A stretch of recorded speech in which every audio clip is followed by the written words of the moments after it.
día de hoy, en este caso, con el siguiente tema, ¿no? El conocimiento. En esta primera parte, en el primer tema, vimos todo lo que era la ciencia. Ahora pues nos vamos a centrar en el estudio del conocimiento, ¿sí? Ajá, muy buenos días por ahí a los que me están saludando. Buenos Profesor, días. días, ¿cómo Buenos días, pasa? señor. Muy buenos días. Bueno, vamos a empezar entonces la clase. Y por cierto, para los que me han estado pidiendo el libro de Mario Bunge, ¿no? Les he pasado la parte de 24 páginas. Hay otra versión que es de más páginas, pero no la tengo a la mano, ¿no? Pero les he pasado todo lo más importante, ¿no? Si habrán notado ya hoy día en el grupo de WhatsApp, les he pasado esto, ¿no? Este PDF, ¿no? Porque en la primera parte, recuerden un poco la clase pasada, hemos visto la clasificación de la ciencia, ¿no? Todo acerca de la ciencia, etimología, hemos visto en este caso para qué sirve la ciencia, funciones de la ciencia, objeto de estudio de la ciencia y la división, ¿no? Por ejemplo, este es el libro de Mario Bunge, La ciencia, su método y filosofía, ¿no? Y acá nomás en la primera parte, ¿no? Como podemos observar, ahí está. Miren, la primera parte nomás ya te habla de la ciencia formal y ciencia fáctica, ¿ve? En la primera parte. Te dice, por ejemplo, acá en esta primera parte, no toda la investigación científica procura el conocimiento objetivo, o sea, no todo es lo real, ¿no? Así la lógica y la matemática. Esto es los diversos sistemas de lógica formal y los diferentes capítulos de la matemática pura. Acá te va profundizando exactamente la ciencia formal y la ciencia fáctica. O sea, te dice que no todo es lo real. ¿Por qué? Porque la ciencia fáctica es lo real, los hechos. Pero la ciencia formal, acuérdense que no es algo real. Por lo general es algo más subjetivo, algo ideal, ¿no? O sea, algo que forma parte de las ideas. ¿Sí? Y acá pueden ver, chicos, miren, todo, las características de la ciencia también están acá. A ver, vamos a ver. Eso estaba en la página, acá está. A ver, voy a hacerlo un poco más pequeño, no se puede ver ahí. Ya. Por ejemplo, acá te dice, ¿ve? Las características de la ciencia. Te dice inventario de las principales características de la ciencia fáctica, porque nosotros lo que realmente estudiamos no es la ciencia formal, acuérdense. La verdadera ciencia no es la ciencia formal, o sea, la ciencia matemática, ¿no? En otras palabras, la lógica no es lo que estudiamos. ¿Qué es lo que estudia la ciencia? Lo que más estudia es la naturaleza, ¿no? La sociedad, en este caso. Pero la matemática es un poco dejado de lado. ¿Por qué? Porque es parte de las ideas, pero sí existe ese tipo de ciencia. Entonces acá vemos, ve, por ejemplo, miren, para que sepan que lo que les dije en la clase pasada no es algo inventado por mí, ¿no? Yo les dije que yo por lo general me baso en ciertos libros. A ver, acá está, el conocimiento científico es fáctico, por ejemplo, o sea, la ciencia es fáctica, ¿no? Eso habíamos dicho. Fáctica, ¿por qué?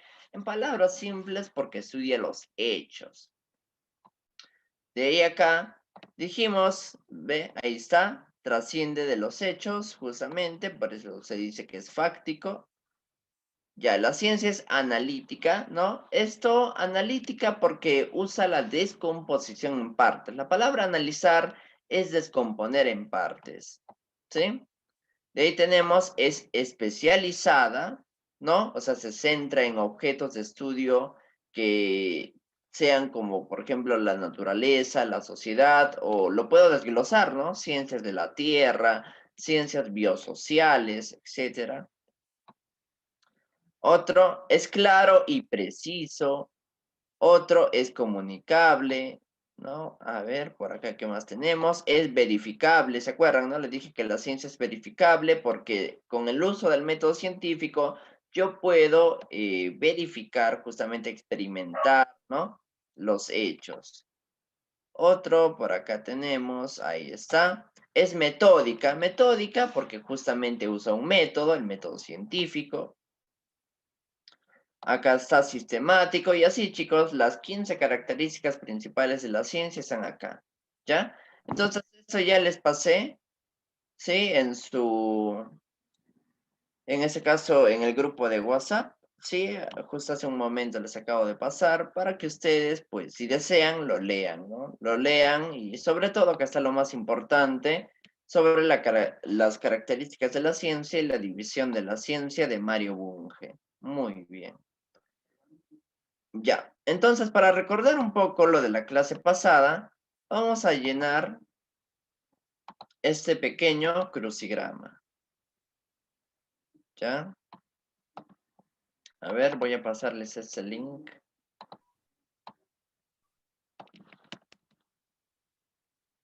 Profesor, ¿la ciencia formal es más matemática?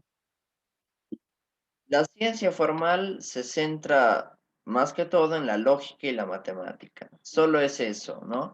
Sino que si lo vemos desde el punto de vista que como son ideas, también le podemos agregar ahí filosofía. Porque la filosofía, por ejemplo, no lo puedo comprobar con hechos. No hay, o sea, para yo comprobar la filosofía, ¿no? ¿Qué es la filosofía? Es una reflexión. ¿Y las reflexiones dónde están? Acá. También se puede decir que es ciencia formal. La teología, la existencia de Dios. ¿Puedo demostrar que existe Dios? No se puede demostrar, es algo abstracto. Entonces también queda acá, como uso de las ideas. Entonces, cuando yo hablo de ciencia formal, es filosofía, teología, lógica, matemática. Esos cuatro principalmente. ¿Ya? Muy bien. A ver. Ya, ahí está. Ese es el link, ya, de ese crucigrama. Bueno, entonces ahí tenemos, chicos. Vamos a llenar ese pequeño crucigrama, como recordando un poco la clase pasada. ¿Sí? La clase pasada hicimos todo acerca de la ciencia, y acá justamente tenemos, pues, algunas preguntas, ¿no? No son muchas, acerca de la ciencia. A ver, ¿qué nos dice la primera pregunta? Físico e inventor que planteó la ley de la gravedad. Ajá, la gravedad, o sea, en este caso, que todo objeto tiende a caer al final por la Tierra cuando es lanzado, ¿no? Cuando en ese caso cae, es atraído por una fuerza de atracción. Eso, acuérdense, nos dice Isaac Newton, ¿no? Eso es lo que nos dice Isaac Newton. Muy bien. Entonces acá le ponemos Isaac Newton. Miren, si la respuesta es errónea, miren, por ejemplo, ya yo le pongo, supongamos, ¿no? Si yo le pongo Aristóteles u otro nombre, ya digamos Aristóteles. Por ejemplo, da, exacto, ¿no? Aristóteles da, ¿sí? Pero miren, no se pone en verde. Cuando la respuesta esté correcta en ese tipo de crucigramas, la respuesta se va a poner en verde, ¿ya? Miren, acá no se ha puesto en verde. ¿Sí? Entonces le voy a poner, a ver, Isaac Newton, para ver si se pone en verde. Isaac Newton. Ahí está, ¿ve? Ya se puso en verde. Entonces es una respuesta correcta. ¿Sí? Así van a saber si sus respuestas están mal o están bien. Ya. Vamos al siguiente. Ajá, por ahí me dice, profesor, muy buenos días. Y los que no estuvimos la clase anterior, ¿cómo hacemos? En este caso, agreguen a los chicos nuevos, por favor, al grupo de WhatsApp. Ahí están las diapositivas en fotos, ¿no? Alguien ha tomado todas las fotos y ahí están todas las diapositivas. Y aparte, ahí está el libro de Mario Bunge y está también, pues, o sea, lo reenvían, ¿no? Solamente lo reenvían. ¿Ya? Claro, tengas las clases grabadas, ¿no? Perfecto. Las clases grabadas también, chicos, les va a servir. Están en la plataforma ya. Muy bien. Ya, vamos acá al siguiente. A ver, ¿qué nos dice? Herramienta de suma importancia para la aplicación y ayuda de la ciencia. Ajá, ¿cómo se llama esa herramienta tan importante? A ver, ¿qué nos dicen por ahí? Esa herramienta se llama el método científico, ¿correcto, chicos? El método, en este caso, que nos ayuda a la aplicación de la ciencia es el método científico. Entonces acá ponemos método científico. A ver.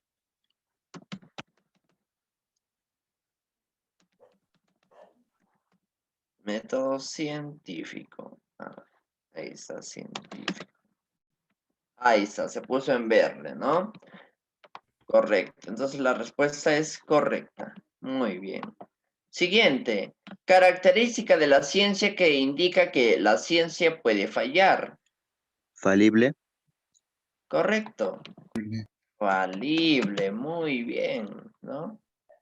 A ver, acá en el libro, por ejemplo, de Mario Bunge, a ver, veamos si nos dice explícitamente que es falible. O sea, sí dice que es falible, pero creo que está como una característica secundaria. A ver, vamos a ver acá. La ciencia es abierta, la ciencia es útil. A ver, vamos a ver acá. Si nos dice eso, ¿no?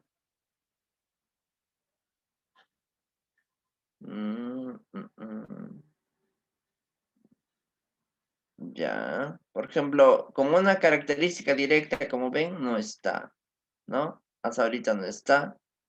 Pero, como les digo, yo que ya lo vi esto, está como una característica secundaria. O sea, si no me equivoco, está acá. Cuando decimos que es legal y abierta, ahí está especificando por qué se dice que es falible también.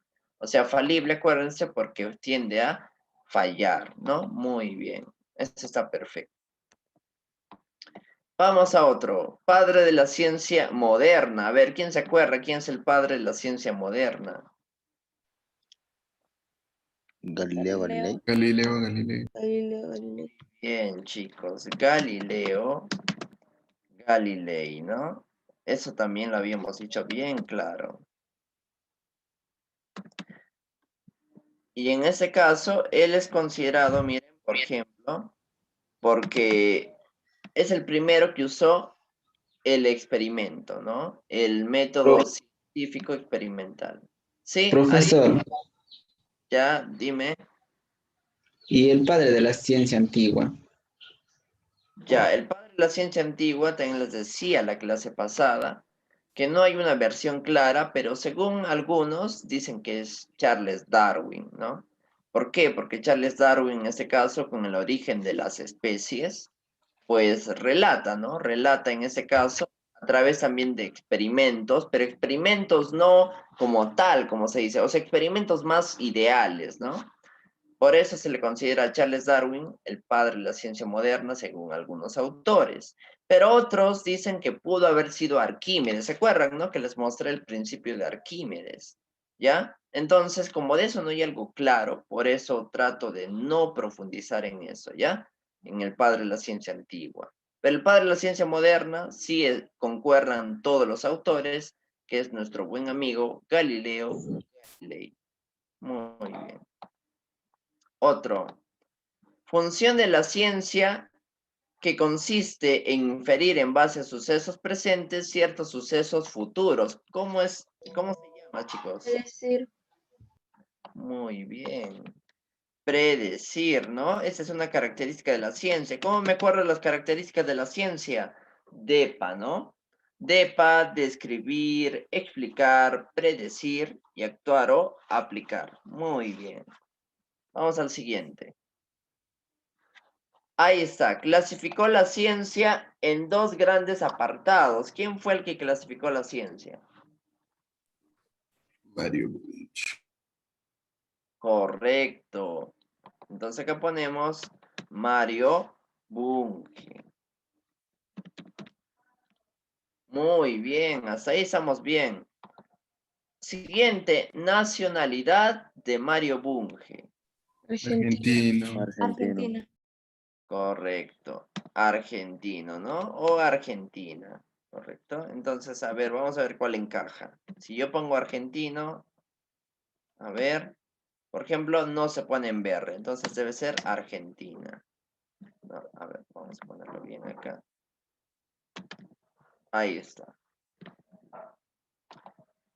Ya. Siguiente. Función de la ciencia que consiste en conocer la razón de un hecho o fenómeno. ¿Qué Explicar. función será? Explicar. Muy bien, explicar. Y justo esa pregunta ya viene en el examen de CEPRE, ¿no? En el primer examen de CEPRE de ese último ciclo B 2021, vino esta pregunta. O sea, ¿cuál era la función de la ciencia? Que consistía en conocer la razón de un hecho o fenómeno. Y justo la respuesta era explicar. Muy bien. Siguiente. A ver, te dice objeto de estudio de la ciencia que se basa en la creación de la mente. ¿Cuál será? Acuérdense los objetos de estudio de la ciencia. ¿Qué es ahí? ¿Alguien se acuerda? A ver, ¿qué nos dicen en los comentarios? Correcto, es el pensamiento. Acuérdense que, chicos, hay 3 objetos de estudio de la ciencia. ¿Cuáles serán? La naturaleza, la sociedad y el pensamiento. ¿Y cuál es la creación de la mente? No es la naturaleza. ¿Acaso la naturaleza es creación de la mente? No. La sociedad también, acá está. Entonces es el pensamiento, ¿no? Todo lo que es el pensamiento es el uso de la mente, ¿no? Creación de la mente. Muy bien. Acá le ponemos el pensamiento. Listo. Vamos al siguiente. Función de la ciencia que consiste en ver a fondo las características. Describir. Escribir. Correcto. Describir, ¿no? Fácil. Entonces acá le ponemos describir. Ya. Ahí está. A ver, siguiente. Palabra latina de la cual proviene la ciencia. O sea, ¿de dónde proviene la palabra ciencia? Cientia. A ver, vamos a ver. Scientia nos dice. Vamos a ver si encaja. Correcto, scientia. Pero acuérdense que no solo scientia, ¿no? También era esta otra palabrita, también podría haber sido esire, ¿no? Saire. O sea, esto, esire. ¿No? También pudo haber sido. Cualquiera de los dos, sino que dijimos que sire netamente significa saber, ¿no? Y scientia más es el conocimiento. ¿Ya? Pero igual, ambos están bien. Y la última, para terminar ese pequeño crucigrama, función de la ciencia que consiste en buscar la solución a los problemas de la sociedad. Aplicar. A ver, aplicar, nos dicen por ahí. Vamos a ver si da aplicar.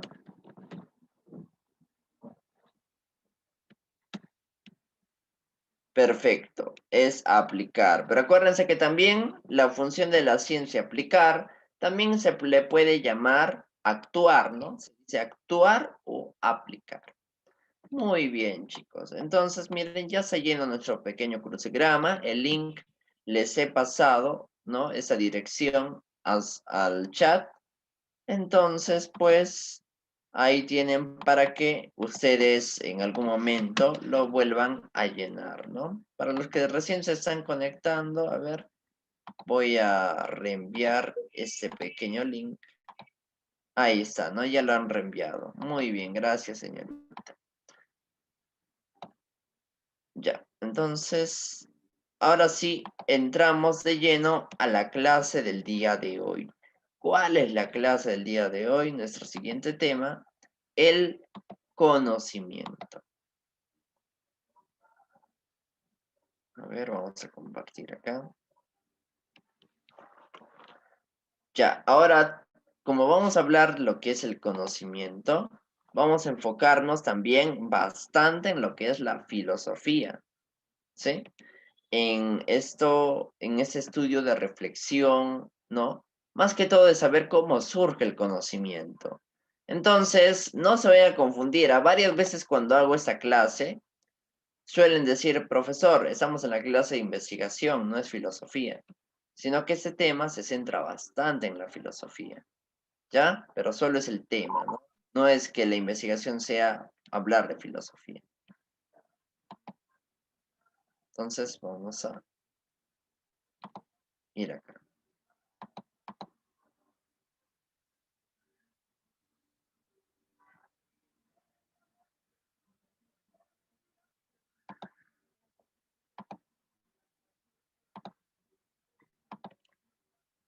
Ya. Ahí está, entonces, bienvenidos a una nueva sesión de la Academia Yachaywasi en el curso de investigación. El tema de hoy es el conocimiento.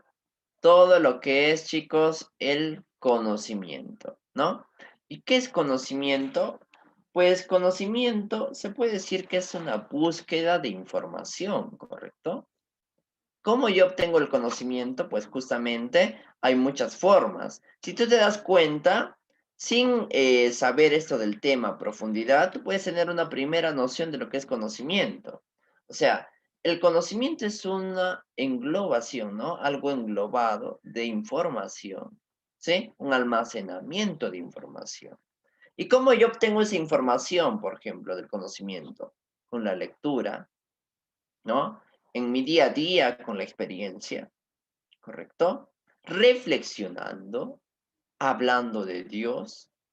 Entonces el conocimiento tiene varias formas de cómo surge, ¿sí? Y acá nos vamos a centrar un poco en la filosofía, porque los filósofos antiguos como Sócrates, Platón, Aristóteles, ¿no? Y otros, ¿sí? Han hablado de cómo surge el conocimiento. Por eso nos vamos a centrar en una pequeña parte de la filosofía. Ya. Entonces ahí veremos el conocimiento, ¿sí? A ver, ¿qué es conocimiento? Vamos a ver esto. Ya. Ahí está. El conocimiento, te dice, es un conjunto de información almacenada mediante la experiencia o el aprendizaje, o a través de la introspección, de la cual se refiere a la razón. Ajá, miren, en esa primera parte ya nos está diciendo que hay dos formas de adquirir conocimiento. Puede ser con la razón o puede ser con la experiencia. La razón y la experiencia, chicos, ha sido un debate que durante muchos años nos han dicho los filósofos. Los filósofos antiguos durante mucho tiempo dijeron, ¿cómo surge el conocimiento? ¿Con la razón o con la experiencia? Te decía. Y siempre hubo esa discusión. Ustedes en el curso de filosofía, si es que lo llevan, van a estudiar algo que se llama, o sea, algunas ideas, ¿no? Algunas corrientes, como el racionalismo y el empirismo, ¿no? Eso ustedes lo ven en filosofía. Acá lo vamos a estudiar vagamente, ¿no? Porque también sea profundidad de eso, pero lo vamos a estudiar vagamente. Entonces, miren, o bien con la experiencia o bien con la razón. Te dicen el sentido más amplio del término, se trata de posesión de múltiples datos interrelacionados, ¿ya? O sea, la experiencia y la razón al final son múltiples datos, ¿ya? Pero ¿por qué? Porque la experiencia proviene justamente del día a día. En cambio, la razón, más que del día a día, proviene de las ideas. Ambos, pero pueden ser datos interrelacionados, ¿no? O sea, pueden tener cierto grado de relación. La experiencia, chicos, puede ser llamada también a posteriori.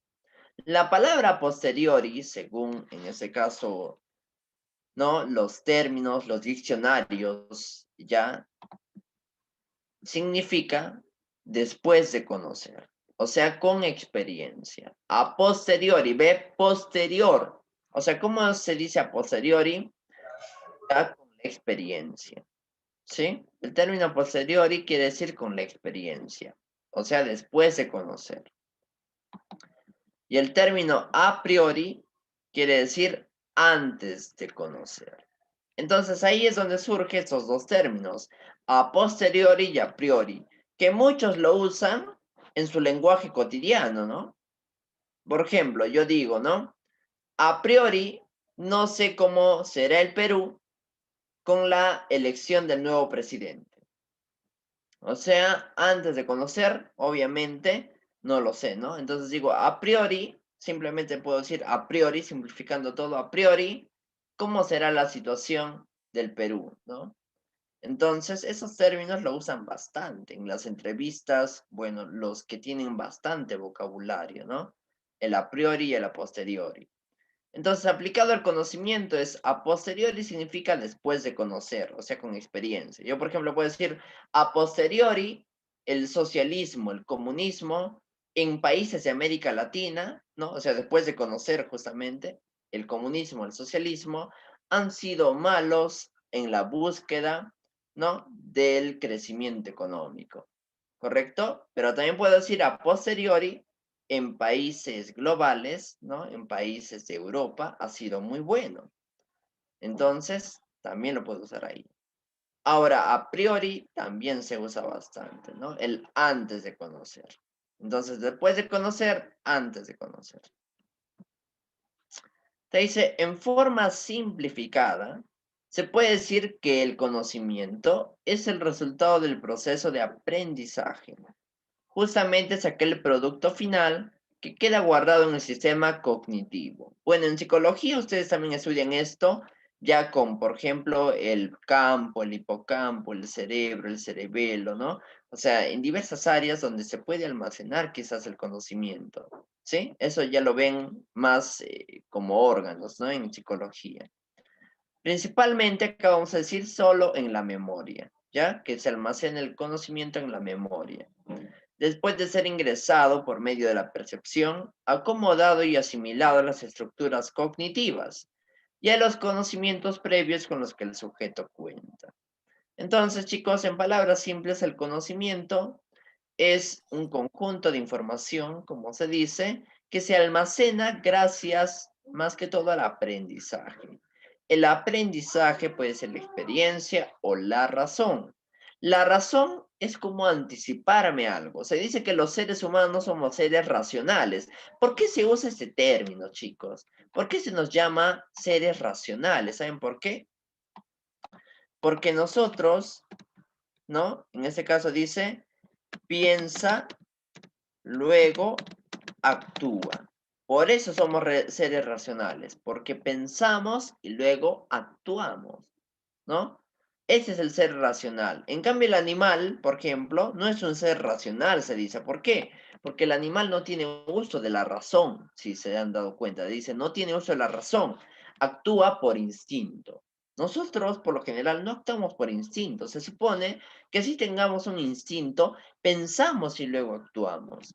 Entonces, por eso se nos llama seres racionales, ¿no? A ver. Muy bien, perfecto. Falta una coma, me dicen. Sí, ya me he dado cuenta. Sino que no suelo poner a veces las comas, las tildes, si se han dado cuenta en el mismo crucigrama también. Ya, yo actúo, luego pienso, dice. Ya, eso es lo que muchas veces nos pasa, ¿no? Muchas veces lo que nos pasa, chicos, es que nosotros actuamos, luego pensamos, ¿no? ¿Por qué actuamos, luego pensamos? Eso ya es como un instinto justamente que tenemos, ¿no? Por ejemplo, tú tienes a veces un instinto que te lleva a molestarte de cualquier cosa, ¿correcto? Entonces, si te molestas de frente, o sea, de frente juzgas, digamos, pues no estás siendo muy racional, que digamos, ¿no? Porque el ser racional primero lo analiza, ¿no? Lo piensa, a ver, ¿qué pasará, no? Que si hago esto y ahí actúa, ¿sí? Entonces, chicos, eso es bueno poder recalcar, ¿ya? Que los seres racionales, pues, pensamos y luego actuamos, ¿sí? Entonces, el conocimiento se almacena ya sea por la razón o bien por la experiencia cotidiana. Perfecto. Ahora, etimología. Etimología de la palabra conocimiento. ¿Cómo es la etimología? Acá le vamos a ver. El término conocimiento es una palabra de origen griego, compuesta por, ya, o sea, ¿de dónde proviene esa palabra conocimiento? Y ahí es donde muchos de ustedes, miren, por ejemplo, si yo busco en el Google, ¿no? En el San Google, en este caso, ¿de dónde proviene la palabra conocimiento? Te va a botar epistemología, ¿ya? Pero la epistemología, según los conocimientos actuales, ya según Mario Bunge, en la actualización del método, en su discurso, tiene un libro que es la actualización del discurso, de la ciencia, ¿no? De la filosofía, etcétera. Ahí te dice que la epistemología no es la teoría del conocimiento, ¿ya? Te dice que la epistemología es estudiar el conocimiento científico. Justo en una pregunta de CEPRE también vino esto. Según Mario Bunge, ¿qué es la epistemología? Te decía. Y bueno, los que no han leído el libro, obviamente no saben la respuesta, ¿no? Pero por eso estoy aclarando. La epistemología no se vayan a confundir, porque si tú ahorita buscas en internet, muchas páginas te van a decir, epistemología es el estudio del conocimiento, ¿no? Pero hablar de conocimiento es algo general. Entonces, vamos a decir así. La etimología de la palabra conocimiento proviene del origen griego o latino, genosis o cognoscere. ¿Qué quiere decir conocimiento? Y logos, en este caso, ustedes saben que es estudio tratado, pero acá le vamos a llamar que es más una teoría. En este caso, es la genociología. Genociología es de dónde proviene el conocimiento, ¿ya? O sea, la teoría del conocimiento, ¿sí? Esto es lo que nosotros estamos estudiando en la clase de hoy, la genociología. ¿Qué es genociología? La teoría del conocimiento. ¿Qué quiere decir teoría del conocimiento? O sea, cómo surge el conocimiento, tipos de conocimiento, niveles del conocimiento, características del conocimiento. Todo eso es genociología. Lo que hoy día vamos a hacer es la genociología, que es parte de la filosofía, por supuesto, ¿no? Por cierto, la genociología es parte de la filosofía, ¿ya? Muy bien. Te dice acá, el objetivo de la genociología es reflexionar sobre el origen, la naturaleza o la esencia y los límites del conocimiento, del acto cognitivo, acción de conocer, ¿no? Entonces está fácil, ¿sí? Genociología no hay que confundirnos con epistemología. Genociología es la teoría del conocimiento. En cambio, la epistemología, según Mario Bunge, ¿ya? En otro libro, en otro librito, ¿ya? Que es la actualización, ¿no? Un libro de actualización de la ciencia. Ahí te habla que la epistemología ya es el estudio de la investigación científica del conocimiento científico, ¿sí? Eso hay que tenerlo muy en cuenta, chicos. Ya. Ahora, ¿de dónde proviene el origen del conocimiento? A ver, ¿de dónde proviene, no? Este origen del conocimiento. Te dice, el origen del conocimiento se puede considerar de origen psicológico, como lógico. Quien participa de la idea que la razón es la única base del conocimiento, considera que los procesos del pensamiento tienen autonomía psicológica. Ajá, acá ya estamos entrando en el debate. Hay un importante debate, chicos, ya les dije, que siempre se ha hecho desde la era antigua, ¿no? Desde la edad antigua, ya incluso mucho más antes, que es cómo surge el conocimiento, a través del empirismo o a través del racionalismo. Primero vamos a hablar del racionalismo, ¿ya? Te dice, el que funda, ¿no? El conocimiento en la experiencia negará que el conocimiento o el pensamiento tiene autonomía. Ajá, miren, hay muchos, por ejemplo, hay un filósofo muy importante que te dice que el conocimiento, ¿ya? Proviene de las ideas, de la razón. Pero hay otros filósofos que te dicen, ¿no? Que el conocimiento no proviene de la razón, sino de la experiencia. Si nosotros hablamos de la razón, o sea, del pensamiento, estamos sugiriendo que el conocimiento es autónomo, ¿no? O sea, que uno nace con el conocimiento, en otras palabras. O sea, que yo desde que nazco ya tengo conocimiento. Pero hay otros que dicen que el conocimiento no es así, no es que uno nazca con conocimiento, sino que uno va aprendiendo el conocimiento, o sea, con experiencia. Miren qué importante debate, ¿no? Este debate, chicos, justamente bueno, en el colegio también que he tratado con los alumnos, ahí hemos debatido toda una clase de esto sin llegar a una conclusión exacta, ¿no? Porque hay muchos de ustedes, por ejemplo, que si les digo, ¿cómo creen que surge el conocimiento? Que uno nace con conocimiento, que lo aprende. Hay muchos que van a decir quizás que nace, ¿no? Y otros que van a decir que justamente se da con la experiencia. Y es algo normal, ¿no? Miren, por ejemplo, el racionalismo. ¿Qué racionalismo? Es la posición epistemológica que mantiene la postura de que la fuente principal del conocimiento humano es la razón, ¿no? O sea, la razón es parte de las ideas, la creación de la mente, ¿no? Lo que hace la persona. Sostiene que solo se puede hablar de conocimiento cuando es lógicamente necesario y universalmente válido. Los juicios tienen que poseer una necesidad lógica, o sea, no admitir lo contrario, y universalmente válidos, es decir, ser así siempre en todo lugar. Ese es racionalismo, creación de la mente. Te dice, otros juicios pueden ser válidos dentro de determinados límites, según la experiencia. Esto ya es la experiencia.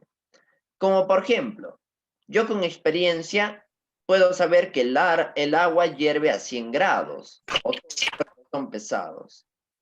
Esto yo lo sé con experiencia, pero no con la razón. Con la razón sería imposible saber eso, ¿no? ¿Cómo con la razón, o sea, con mi uso de razón, voy a saber que el agua hierve a 100 grados? Sería algo imposible que tú lo sepas naciendo o nunca demostrándolo. Esto se hace con experiencia, por ejemplo. Podemos juzgar en estos casos que es así, por ejemplo, pero no necesariamente tiene que ser así porque estos juicios no tienen necesidad lógica y les falta validez universal. Miren, lo importante de la lógica matemática es que tiene validez universal, ¿no? Sin necesidad de demostrarlo. Por ejemplo, decir que 1 más 1, decíamos la clase pasada, es igual a 2. Si te das cuenta, eso es parte de una idea. ¿Por qué necesariamente tiene que ser igual a 2? Ahora tú dirás, no, porque una manzana más una manzana es 2 manzanas. Ya, pero ¿quién dijo estos números? ¿No? ¿Quién dijo que estos números necesariamente tengan que ser así? Yo le pude haber puesto 3, 2, sino que tú lo has aceptado. El mundo lo ha aceptado así, ¿correcto? Ese es el racionalismo, es aquel que el mundo lo acepta.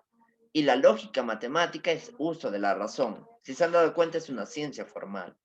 Entonces, sin necesidad de demostrarlo, tú lo aceptas, ¿correcto? O tú lo puedes demostrar. A ver, demuéstrame, por eso te digo con experiencia que es así.